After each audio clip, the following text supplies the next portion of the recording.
This is the AdHero Podcast, the podcast that reveals marketing tips, trends, and techniques by industry experts, insiders, and influencers. For years, AdSymble has helped businesses develop and launch campaigns to amplify their message, establish authority, and earn their lion's share of the market.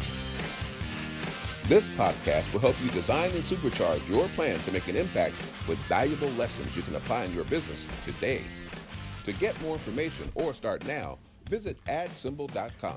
That's AdSymble.com. Let's get started. Welcome to the AdHero Podcast. That was a damn good sip, by the way. Brought to you by AdSymble. My name is Gio Giovanni. And I'm Matthew Olivieri. And we are your personal AdHeroes. On today's show, we are talking about why businesses fail. Big deal. Big deal going on with businesses failing everywhere. We hate seeing it, and we believe we've identified 3 things that have routinely seen businesses fail. And these 3 things are done over and over again, and that's why the businesses that are doing them are failing. And we're going to be calling those things out today to help you avoid these bear traps. But before we get into all that, first, we got to give a shout out to our sponsor, Sun Vision Display. Sun Vision Display signs are an exciting new development for the digital signage industry. Using reflective color LCD technology, Sun Vision Display signs are both sunlight readable, even in direct sunlight, and ultra low power.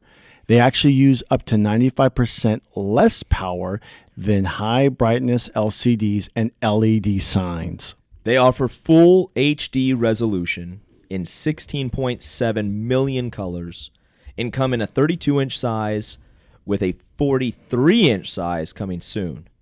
Definitely check them out if you're on the market for outdoor digital signage, especially for a sunny location. Visit their website at www.sunvisiondisplay.com or find them on YouTube, Facebook, and LinkedIn. Yeah. Okay, let's jump into the A block.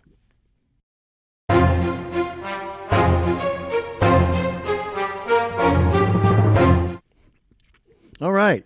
For those of you who, aren't having your own Netflix account, Guilty. This story, and you know what, I am too, but this goes for you and for all of us. Bingers, beware. With password sharing as pervasive as it is, nearly 4 out of 10 people surveyed by LendingTree say they use a streaming login and password that's not theirs. Netflix is testing a crackdown on freeloaders. The test, according to Variety, is occurring in several countries and only on TV devices. As streaming competition increases, this could be a viable way for Netflix to boost revenue if they aren't already rich as they are. Is it a viable way for Netflix to boost revenue, or could it actually result in people kind of turning on Netflix? Okay, so I when I read this article, 2 things came into my mind. That thought right there, that people could actually maybe get like PO'd at Netflix. Oh yeah, that's been brought up around the net. Yeah. And the other thing is, what about families who legitimately all chip in to pay for the Netflix subscription? Mm-hmm. So for the families, what they're going to be doing... No, but I'm talking about a family that's like living in 2 different households. Oh, 2 households. Okay. And they legitimately each chip in to pay for the Netflix subscription. Oh, okay. What about that? See, that was... Why shouldn't that family be allowed to both have access to Netflix in 2 different houses? Maybe they live down the street from one another. Maybe they live across the state. But let's address the elephant in the room. You know that like Netflix was very generous with giving out or not having a blockage on logins, even though it seemed like that they were going to. But it also noticed that everyone just keeps sharing the login. They just keep sharing it. And it's like no one wants to get an account, and accounts used to be less than $10. Now they're like, what, 15? I think it's like $15, $14 or $15. Right. Yeah. So, look, I think I wouldn't know because I share my. No, I'm just joking. Joking. You know what? Reed Hastings. I'm joking. I barely use Netflix anymore. I mean, a few shows. I like all these other streaming services. To be honest with you. Yeah. Well, like I said, I mean, I get it. This is a big problem with these streaming services. But I would, if I'm Netflix, I would be very cautionary how I proceed with this, because you could inadvertently start a pretty big backlash of people saying, you know, screw Netflix. Let's jump on the HBO Max tip. Let's get on Disney Plus. Now there's Paramount Plus. And while we're on the subject of streaming services, can I just give an open challenge to the people that are creating the names for these services? Can you guys please come up with anything other than the word plus? Yeah, I've noticed that too. Okay. Why? Why are they doing that? It makes no sense. I mean, I guess it makes sense to a degree, but like, okay, Disney Plus, the most creative that Paramount could come up with is Paramount Plus. Like, seriously? I was at your house and I saw that. Because didn't Paramount Plus used to be something else? I don't know. But at least HBO is HBO Max. I guess that's like a creative. Plus. Yeah, it's kind of like a plus. It's like they did synonyms for plus, and the word Max came up, and the HBO guys were like, "We got it. We got a winner." Yeah. And then at least the NBC guys came up with the Peacock network. Yeah, that's something. I mean, it's totally something different. Unique. And now that one you can actually pay for. Well, and then there's ESPN Plus. ESPN Plus, yes. Right. Okay. And anyways, Plus. And there's Hulu Plus now too. Holy moly. I thought there always was. Well, I don't know. Okay, but real quick though, streaming services are now outpacing regular cable and television for the cost. You could be spending $150 a month, which is... You mean, to clarify, if you individually sign up for ESPN Plus, Hulu Plus, Disney Plus, Paramount Plus, HBO Max, you do all those, all that. You look at your bill, you're like, holy shit, I could just be doing regular cable instead. Right. That's interesting. I did not know that. But let me throw this out. Actually, see, this is another reason why I wanted to bring this up. There's also Discovery Plus now. Oh, that's right. That's right. Yeah. Again, another plus. What, in your opinion, though? Okay, it's $150, and there's all this original programming because there is no distribution. I don't know if that's on intentional, but you know how like shows would get distributed throughout other channels. Yes, it's called syndication. But there really doesn't happen anymore. So if you want to watch, like, let's say the Snyder cut of Justice League, you have to buy HBO Max. If you want to watch Cobra Kai, you have to get Netflix. Right. So, and all this good programming. There's so much popular programming. There's at least 3 top shows on every platform, and they're all worth watching. So for $150, is it worth it? Like, that's actually not, to me, that's not that bad. Why don't we ask our listening audience? We're starting to get a huge amount of comments, likes, engagement on social media. Thank you guys so much. We really appreciate you. Give us a shout. Let us know.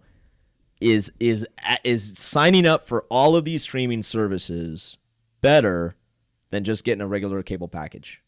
Let us know. Yeah. Hit us up on social media. Where can people hit us up on? At AdSymbol. They can also go to the YouTube page and leave a comment and on the clip below. And you also on the Anchor page. Oh yeah, and the Anchor page. In fact, as if well. you leave us a voicemail on the Anchor page, we'll play it. We'll play it here on air. Yes, we will. Like, try us. Seriously, test us out. And we also still have the packages that we'll send out to them as well. Oh yeah, we have care packages. That's right. Love our care package. All right, what's number 2 on the list? How much bigger will Amazon become? Okay, let's address another elephant in the room. According to Forbes magazine, the first Amazon Fresh store opened to the public in Los Angeles in September. Store number 11 opened Thursday, and Amazon is working on at least 28 more from Philadelphia to the Sacramento suburbs. The company is also testing the Just Walk Out cashless shopping technology created for its Go convenience stores at an Amazon Fresh location in Illinois. I like to address that really quick because in our neck of the woods in the Bay Area, the South Bay Area, there's one store that does that. It's a tiny little store and no one ever talks about it. And why don't we have that in the heart of Silicon Valley where there's technology everywhere? Couldn't tell you. Well, I believe there actually is an Amazon's. No, that's a bookstore at upscale shopping center called Santana Row here in San Francisco Bay Area. But I think that's a bookstore. That's not one of these fresh grocery stores. I think the point of this story is, Amazon is becoming pretty much the most pervasive business I think even more so than Apple. Apple got to us with the iPhone, okay? And most people have an iPhone in their pocket. I don't know, maybe 80, 90% market share. Wow.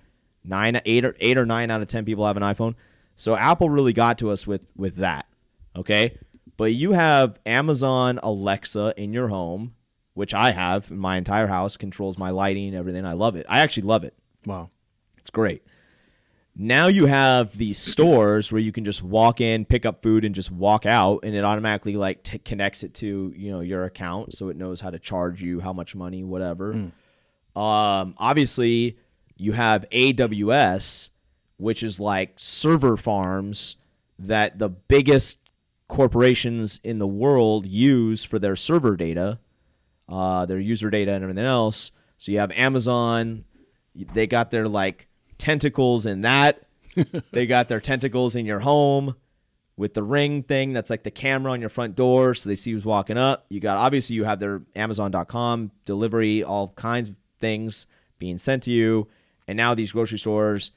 And if I'm not mistaken, they're also working on public transportation and stuff for outer space. And you didn't even mention Amazon Prime.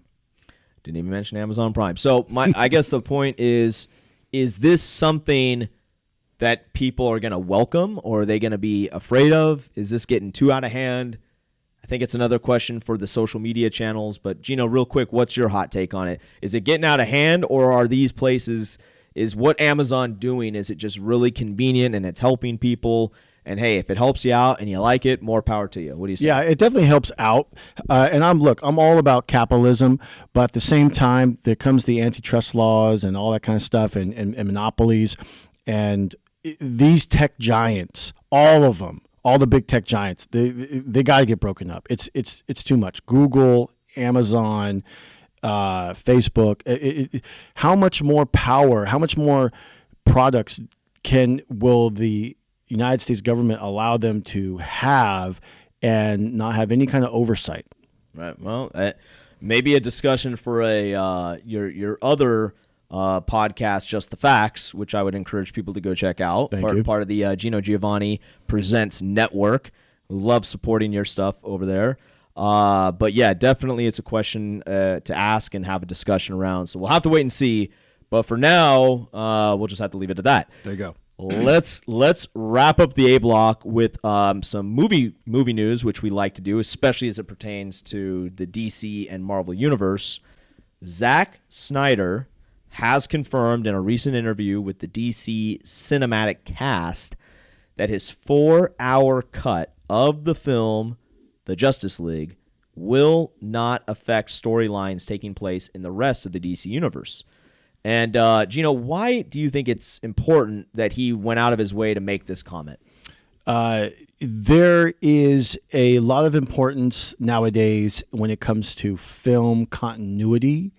Marvel Studios has been a fantastic player in the game, pretty much redefined continuity when it comes to movies. And a lot of other studios, including Warner Brothers, which owns DC Universe or the DCEU, whatever they want to keep renaming it. And a lot of other studios tried this whole cinematic universe out. There was the Monsterverse with Universal and a few other places. And for some reason, they just didn't work. So I think that from what I understand from excerpts and so forth, Zack Snyder sounds like he just wants to just do his cut and just kind of be done with it. He hasn't signed on to any other extra movies. He's not talking about doing other movies. He, I think, just felt like, okay, let me just do my cut, my version, finish what I started after the tragedy that he took place, and then let's move forward. And, there's not too much continuity in the DC universe anyway. I remember hearing that the Aquaman movie actually wrapped up before the Justice League movie, and there was a little bit of like uncontinuity. I can't recall what exactly it was, but yeah, that was basically it. And then going forward, Warner Brothers has decided to either make one-offs like the Joker or like this new Batman coming up. But then also just not keep things like so much in continuity, like a whole big universe, have a more standalone film. So another Aquaman movie would come out. There's been like 5 different directors for the Flash movie. Ezra Miller's like choking some woman out every time or something like that. It's just one thing after another when it comes to Warner Brothers, and they couldn't get their feet together. But now it sounds like they can. The Warner Brothers is making a lot of money off of these movies. They're like in the billions of dollars range, not counting the last Wonder Woman because of COVID. So that's my take on it. Okay, and I would totally agree with everything you just stated there.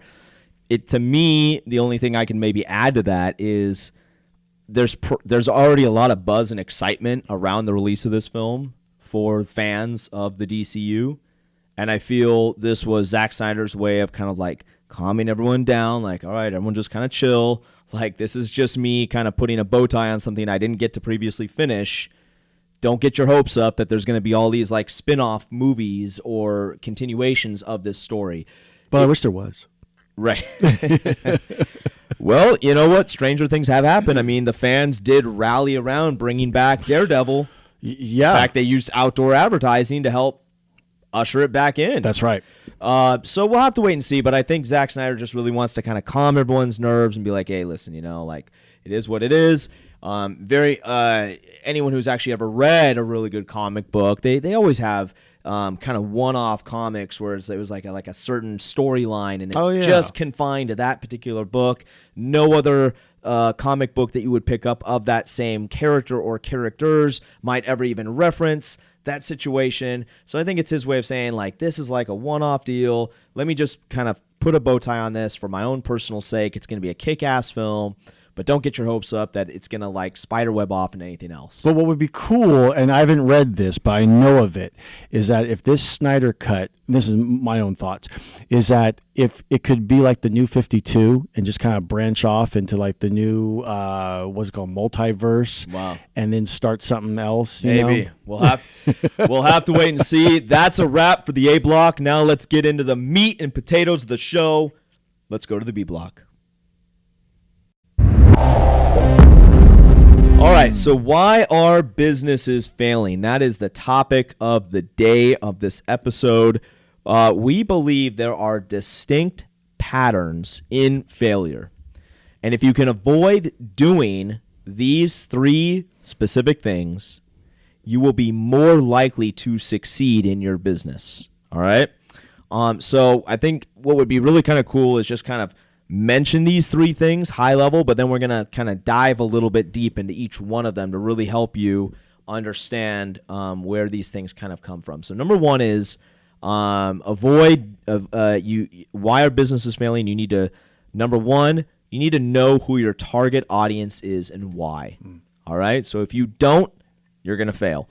You need to be committed to your marketing and advertising as it is connected to a bigger plan, a bigger vision, specifically for what you're going to do with the people who become interested in your products and services as a result of that marketing and advertising.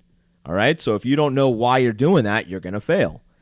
And number 3, you need to measure everything and be committed to constant optimization. So let's go back to number 1. And let's spend just a couple of minutes on each one of these here, Gino, to really help our listening audience And it's funny because Gino and I Go through this every day? Go through this every day in the company that we work with called AdSemble. It's the digital advertising, digital out-of-home advertising marketplace, opendisplay.com. We've mentioned that website numerous times where you can book your own billboard ad.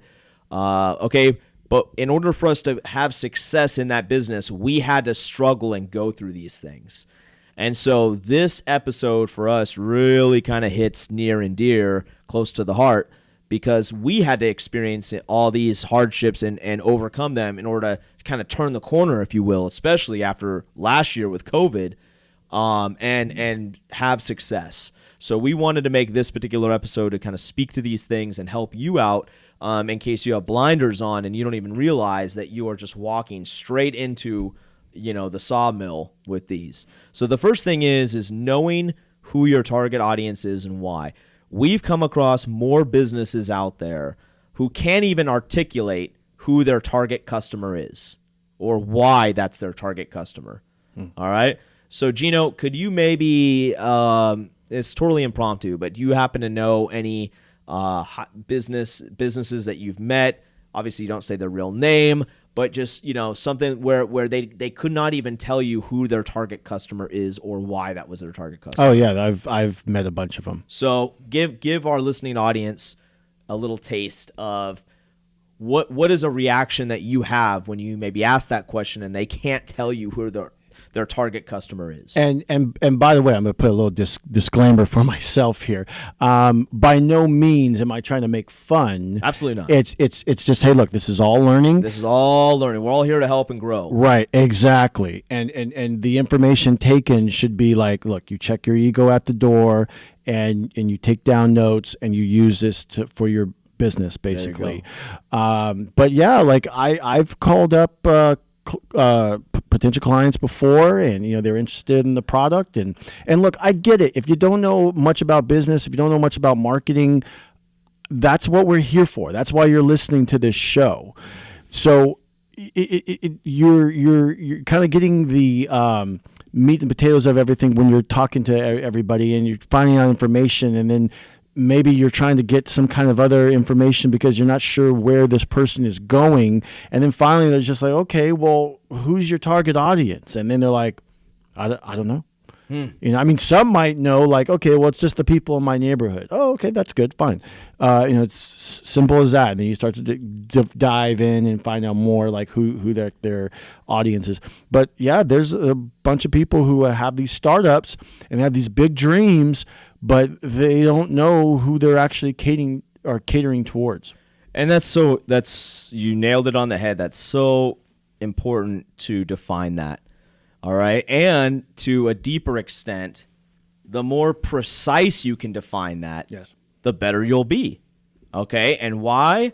Because your marketing and advertising expense will go down if you can be more pinpointed on where you're going to spend money to reach this person or this group of people. And I'll add one thing, and this is kind of a surprise for anybody, especially who really dive into the analytics of the marketing. You could be marketing towards certain groups or certain areas or markets, and then you just stumble upon a particular demographic that you had no clue that they were going to be attracted to your product, and maybe it's because of algorithms of advertising online. That's a great point. That is a really good point, actually. You might write down a target audience you think is your target audience, and then you come to discover that there's a whole separate group of people that are actually your real customer base or another customer base. So you definitely want to start with something, right? Right. Sit down with a blank piece of paper and just start putting down, what does your target customer look like? What is it, a male? Is it a female? Do they have a college degree? Do they have a high school diploma? Do they live in a certain part of the country? Or do they have a certain spending limit? How much they make a year? How much they make a year? Why do you think that they would like your product or service? Can they afford it? And then where can you find these people? Right. So critical to do. And it ducktails into number 2. You need to be committed to your marketing, advertising, as it's connected to this bigger plan of what you're going to do with the people interested in your products and services once they engage with your marketing and advertising. Okay, so let's talk about that. So if you've successfully done number one and you've actually identified who your target audience is, automatically out of the gate, you're saving money because you're only going to have to spend money on marketing and advertising in places that will be seen by those folks, by that target audience. But now let's say your marketing and advertising actually starts working, as it should. Right. And those people start calling you up. Do you actually have a game plan what to do with these people? Right? Yeah. I mean, so Gino, let me have you comment on that now. Now, as another layer to people that you've personally come into contact with, maybe they knew who their target audience was, but they didn't have a damn CRM or anything in place to collect these people's data, and they certainly didn't have a set of questions, qualifying questions like an MRI, which is minimum required information, who's the decision maker, when do they want to start this process, what's their budget. They didn't even have core questions set up to ask these people when these people called them up. So consequently, the people just walked away, didn't spend any money with the business. Have you had that experience? Yes. It's like, I'll start out with this. Like, the information is out there. It's just that people don't know where to begin. Wow. And that is Mic so drop. common. Mic drop. That is so common when it comes to marketing. And Subscribing to this podcast is a good first step. It is a good step, actually. Start somewhere. Right. A thought just occurred. Well, two thoughts occurred to me. One, this kind of reminds me of the last story in the A block, actually, because if you think about it, when put in here, connected to an overall plan, that's like connected to an overall universe, and you want to keep everything in continuity. So think if you're a fan of, like, let's just say Marvel Studios, and everything's in continuity, well, you should have your market in continuity. There you go. You should be analyzing it Absolutely. constantly, almost. Absolutely. But see, that's another thing too, is that it's as much as I love marketing, when I talk to some like higher ups that are in marketing that know way more than I do, it's just like, okay, do you really need to be crunching all these numbers, man? Like, do you really need to be diving that much into it? Because look, just give me the overall. Just give me the overall. Just something I could just kind of chew on and then kind of figure out from there. Right. But then there's some people that just don't know where to begin, and then there's a bunch of jobs that are actually sales jobs, but they disguise them as marketing. And there's no marketing in there whatsoever, other than talking to people. But to elaborate on that a little bit, when the lead comes in, someone from your target audience, and you don't have a basic set of questions to ask them to see if they're qualified to buy. Right. You got the processes. That was the word I was looking for. Yeah. Okay. So how many businesses do you come across that have zero processes in place for success when that person starts calling them up? On a monthly basis, almost none. Really? Yeah, like, because a lot of the businesses I talk to are startups, small businesses. So what you're saying is none of them have a process in place. Right. Okay. Right. That's what they're lacking. Right, because it's the and again, we're not making fun, we're not downgrading or anything like that. Sure. It's just that a lot of, they always say, most businesses fail. Most businesses don't go past 7 years or some crazy thing like that, or the first year, whatever it was. And I think this is one of the things, is that they don't have a market plan in place. They don't know the first thing of marketing. And it's really not that big of a deal. You just have to understand where you want to go and how you're going to do it. Just be organized, basically. Yeah. Think of it like a funnel. Yes. The top of the funnel, you have an idea about who you want to call you up to order your product or your service or purchase something from you. So you spend money, targeted marketing, advertising money to get awareness to that group of people. When they come into your funnel, you need to be prepared and ready to qualify them to actually see if they're real buyers or not. Because a lot of people are going to walk into the store, just want to look around, and then they might leave the store. You got to be able to separate the buyers from the looky-loos. Tell your sunglass story real quick. Sure. Yeah. So famous story I like to tell here at AdSemble in relation to this concept. And there's no particular rhyme or reason why I came up with this at all. But I was sitting outside one day and I observed a sunglasses store.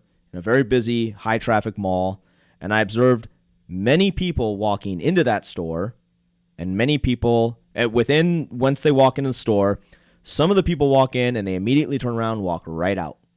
Other people walk in and they stay in the store for a little while and they try on sunglasses, but they don't buy. They also walk out.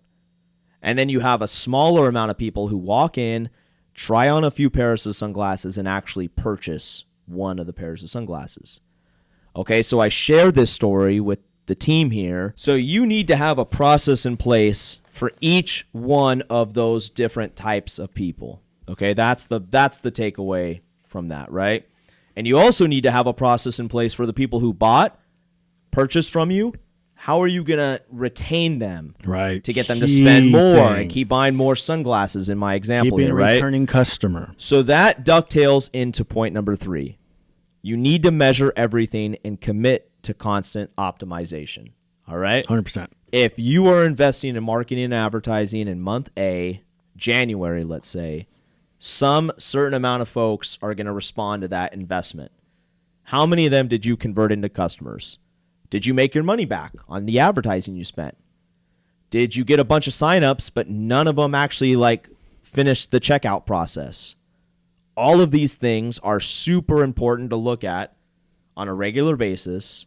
And then as you start spotting trends, you need to immediately commit to optimizing against those trends to getting better and better. Yeah. I'm sorry, but no, I don't know what else to say about that other than I guess maybe the question organized. I guess the question is really, if you are not, you're just basically throwing money away. It's just, to me, I'm someone who's very disciplined and driven from a standpoint of measurement and optimization. So in the fitness, if I go to the gym for a month and I can put up a bench press of 150 pounds, then the next month I want to try to get 165 pounds. Right. The next month after that, 185, all the way up to 200, whatever. You measure your measurements. Right. Why? It's always curious to me why business owners do not do the same, whether you're selling internet software or pizzas. Why aren't you constantly optimizing and figuring out what works and making it better? Well, here's a thing that just popped in my mind. Okay, you run a small business. You count your register at the end of the night. Mm-hmm. You count inventory. Why aren't you counting your people? There you go. Exactly. And to that extent, why aren't you looking at from every lens, from every facet, how you can make yourself better? Okay, so these are the 3 things that we see time and again from personal connections, friends, family, people that have started businesses, why those businesses have gone out of business. All right, because we survived COVID. Yeah. So it's, you can't really make these excuses I was taken out by COVID. No, you needed to pivot is what you needed to do. But in order to successfully pivot, you need to know who your target audience is. Our target audience changed during COVID. Right. We do a heavy amount of advertising work with entertainment, sporting events, sports teams, stuff like that, entertainment venues. Mid-sized businesses. That all went away during COVID. There was no stadium events. There was no gatherings. There was none of that. Okay? But there was still other things taking place that required advertising. Oh, we had some startups with some straight hustlers behind it. Well, we had a bunch of parents that wanted to wish their kids a happy graduation. Yeah. So we quickly mobilized and got on that. Then there was a big election. We quickly mobilized and got on election campaigns with politicians. Okay? So if you know very precisely who your target audience is and why, you can pivot, you can adjust in situations to survive. And I think that's the key. Yeah. So why don't we wrap it up in the C block with some final thoughts? Let's hit the C block. Okay. All right, Gino. So today we talked a lot about why businesses fail and 3 things that they can do to avoid that failure. Knowing who their target audience is and why, being committed to a marketing advertising plan as it's connected to a bigger vision, specifically what you're going to do with these people once you get a hold of them, and measuring everything and committing to constant optimization.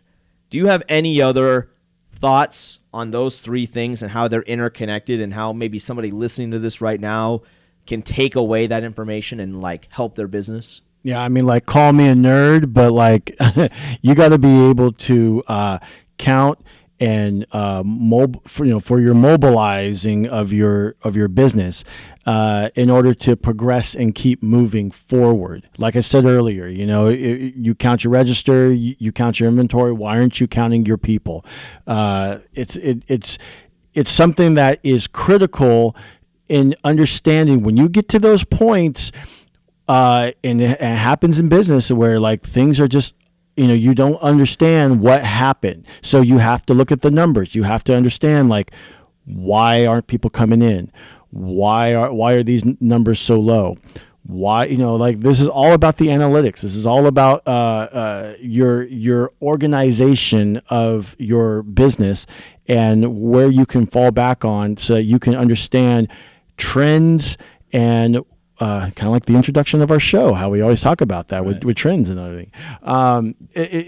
Just be organized. There it is. That's really what it is. Just be organized and you'll be fine. You don't need to have some MBA in marketing. It helps, but just start being organized. Start with these three things, and then let us know on social media. Talk to us. Let us know if correcting these three things, if you're not doing these three things, how correcting them is helping your business. Gino, where can people reach out to us to find us on social media, talk with us, tell us if these tips are helping them out? All right, so follow us online through social media at AdSemble, that's AdSemble, and check out our sponsors, Sun Vision Display, on all their social media as well. Absolutely.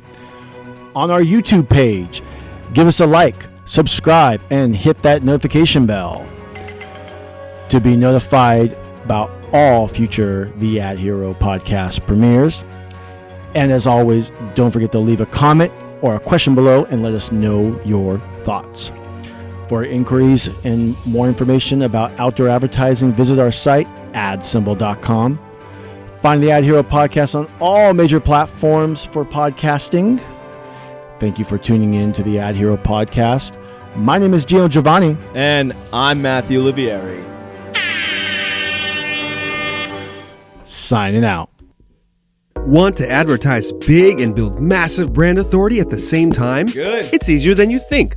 Open Display by AdSemble lets you advertise on digital billboards nationwide. Just go to opendisplay.com for a free account to get started.